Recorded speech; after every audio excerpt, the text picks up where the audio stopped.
Campo Formoso. Vamos conversar com o presidente do Sindicato de Servidores em Educação, SISE, Maurício Hermógenes. Como é que está a luta de vocês para a atualização do pagamento dos profissionais de educação aqui no município, técnicos e também professores, coordenadores de escolas municipais, enfim? Olha, nós já estamos de posse da portaria, né? Tinha saído a portaria interministerial ainda em dezembro, e para fortalecer ainda mais a luta dos sindicatos, foi publicada a portaria do MEC, ou seja, o MEC reconhecendo a portaria interministerial e cravando ali o valor do VAR, né? E o valor do piso salarial nacional. Aí estabeleceu o valor, a gente estabelece qual é o percentual de crescimento, fazendo o cálculo do ano passado com esse ano, dá um valor de crescimento de 6,27%. Esse é o valor mínimo, né, que cada município deve estar colocando aí na carreira, né, na tabela salarial, lá no início da carreira dos seus servidores do magistério, certo? Aqui em Campo Formoso nós temos uma atipicidade que é a database. A nossa database, por lei municipal, é 1º de maio. Nós ainda não fizemos essa atualização para 1º de janeiro por conta desse processo de negociação e porque a categoria sempre entendeu ali o 1º de maio como uma data bastante simbólica. Então, existe aqui no município de Campo Formoso essa condição um pouco diferenciada.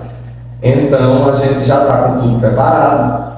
A nossa proposta que a gente vai levar para o prefeito já foi discutida e votada em assembleia, e ela prevê algo a mais do que simplesmente o valor mínimo, né? Porque não é só o piso, tem outras questões. Então, a gente vai estar levando o valor mínimo de 6,27%, vai estar pedindo também a reparação de perdas, porque nós tivemos perdas no período de 2017 a 2020, essas perdas acumularam 14,84%, com base na tabela salarial atual, e pouco mais de 5% para os outros funcionários, né, o pessoal de apoio administrativo. Então, junto com a proposta dos percentuais mínimos, né, 6,27% para os professores, 7,5% para o pessoal de apoio administrativo, vai também um pedido de que essa perda salarial acumulada ela seja parcelada em 4 anos, uma parcela para cada ano de mandato do prefeito. Então, essa proposta vai para a mesa dele, negociação. Quando? A gente já vai encaminhar agora, apesar de que o Jaci ele está interinamente, mas é o prefeito. Então, ele vai receber o ofício já apresentando a proposta, que é o primeiro passo. Feito isso, eles marcam a mesa de negociação, a gente senta, negocia e tenta chegar nesse ideal, né? Tem anos que é mais tranquilo, tem anos que é um pouco mais difícil, por causa da própria condição financeira do município, mas a gente vai levar essa questão sim. Para além dos índices, tem outros pedidos, né? outras propostas que vão ser encaminhadas juntos, né? Para o pessoal de apoio administrativo, vai junto a questão do reconhecimento da insalubridade, do adicional de insalubridade para alguns grupos, né, que foram classificados recentemente pelo STF. Vai também a ampliação do vale alimentação, né, e também a manutenção da flexibilidade de carga horária para que haja a possibilidade do turnão, que é o funcionário exercer a sua carga horária em 6 horas ininterruptas, né, já que o município hoje trabalha com os dois formatos, ou 8 horas, né, com intervalo para o almoço, ou 6 horas direto.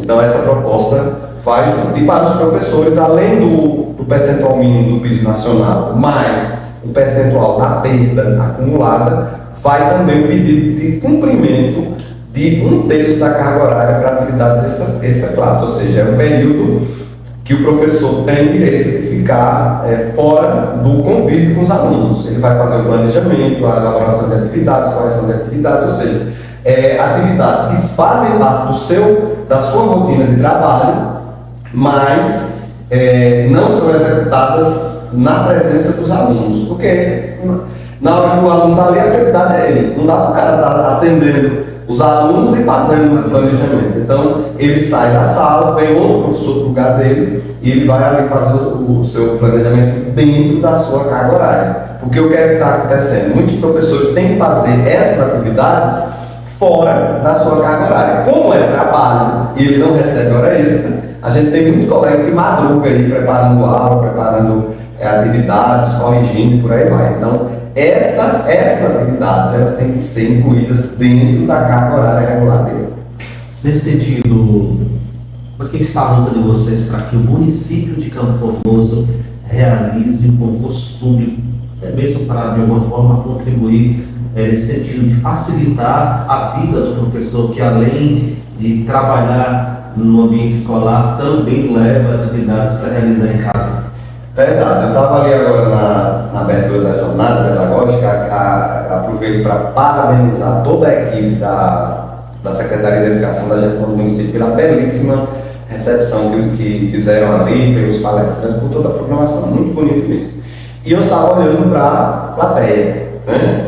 Uma grande quantidade de jovens, né, que escolheram a profissão do magistério, que estão ali ansiosos para se efetivar, ou seja, para ter o seu vínculo garantido, né? Porque nós temos hoje uma boa quantidade desse pessoal que está terceirizado ou contratado, ou está numa empresa prestando serviço, ou então está contratado direto pelo município. A gente quer o quê? Que esse povo seja efetivado, né? E não quer que seja um concurso temporário, tipo regra, a gente quer um concurso definitivo.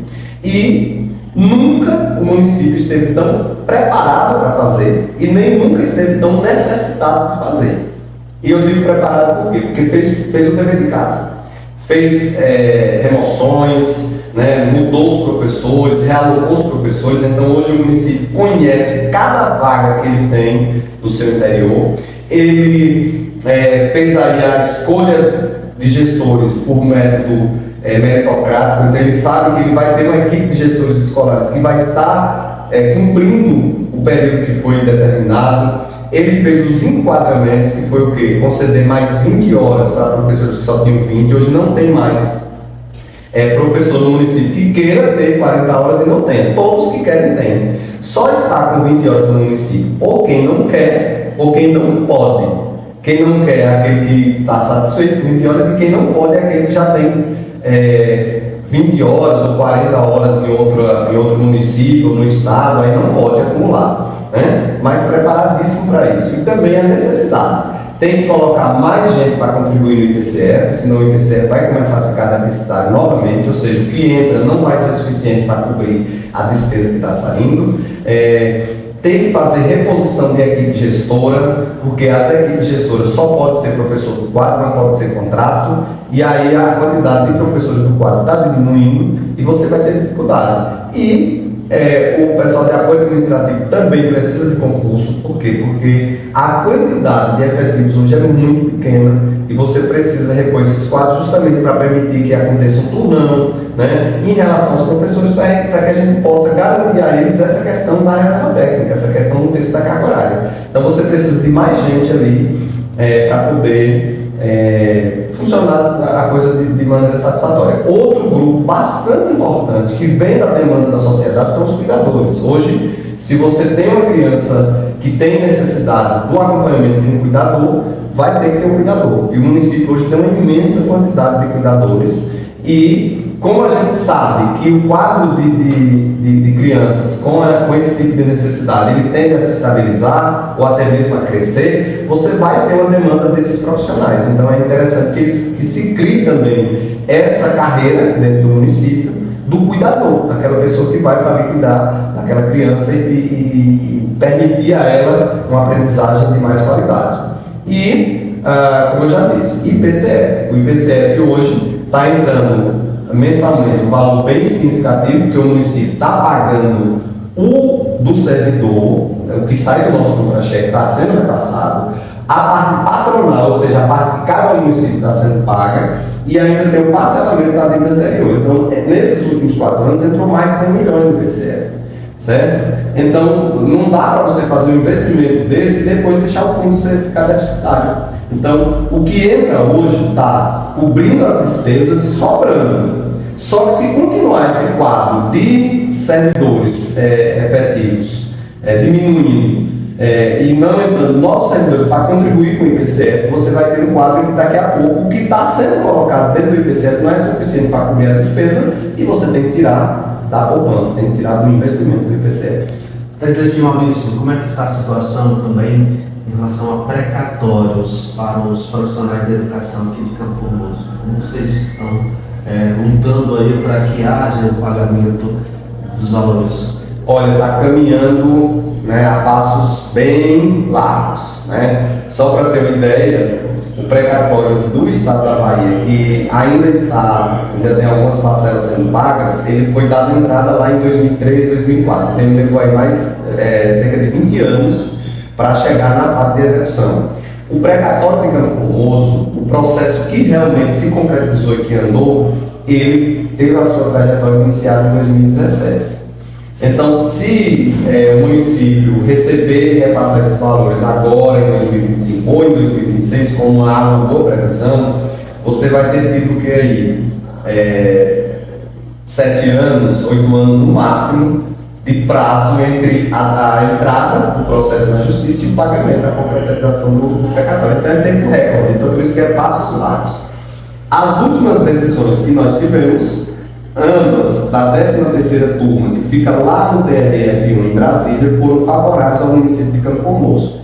Lá no meio do ano, em junho, essa turma já tinha dado duas vitórias muito importantes para o município de Campo Formoso. Primeiro, dizer que o município de Campo Formoso é o dono do precatório, porque havia um interesse do Ministério Público Federal de São Paulo de ser o dono desse precatório, de executar esse precatório, né? E também um questionamento sobre se Campo Formoso era legítima parte para fazer a execução, para fazer o pagamento do precatório. E aí a 13ª turma disse as duas coisas. Campo Formoso é quem é o dono do precatório e Campo Formoso é sim legítimo para pagar, para executar esse precatório. Quando foi agora, no final de novembro, teve um recurso por parte do governo federal e a 13ª turma reafirmou o que já tinha dito lá atrás. Campo Formoso é o dono do precatório, Campo Formoso é legítimo e manda executar o precatório. Só depende do desembargador, que é que é o relator do processo, para ele dar a decisão final dizendo pague.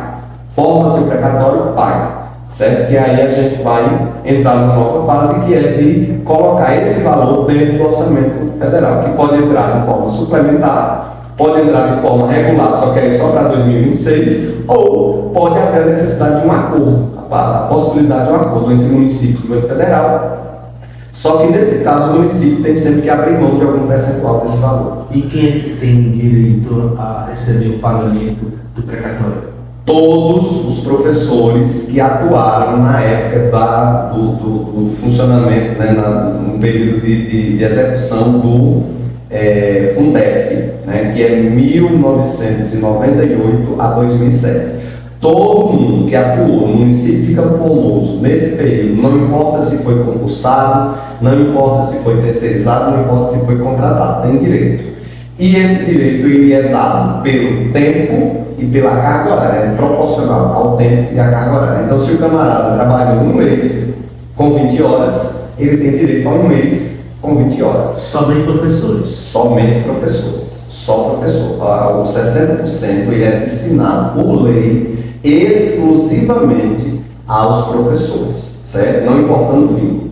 Agora, há sempre uma proposta, né, e a gente já viu alguns estados e municípios fazendo isso, de retirar dos 40% algum valor, né, para dar um bônus aos outros funcionários que também atuaram no período ou estão atuando agora. Existem diversos exemplos. Obviamente que isso depende da discricionalidade do município, de uma proposta, e é claro que a gente vai levar, assegurando aos professores que ninguém mexe nos 60% que pertence a eles. Se houver alguma proposta de dar uma bonificação para os outros funcionários, ela terá que sair dos 40%. Ok, presidente do CIS, Maurício Hermógenes, muito obrigado pelas informações. A gente aqui agradece, estamos aí à disposição, né? E pedir aí o pessoal que acompanha aí nossas redes sociais, que a gente fala muito sobre essas coisas. E com relação campanha salarial, precatória, a gente vai estar acompanhando tudo direitinho e vai estar divulgando tudo para que as pessoas saibam e acompanhem. E quando precisar de alguma informação, estamos lá à disposição. Então, muito obrigado.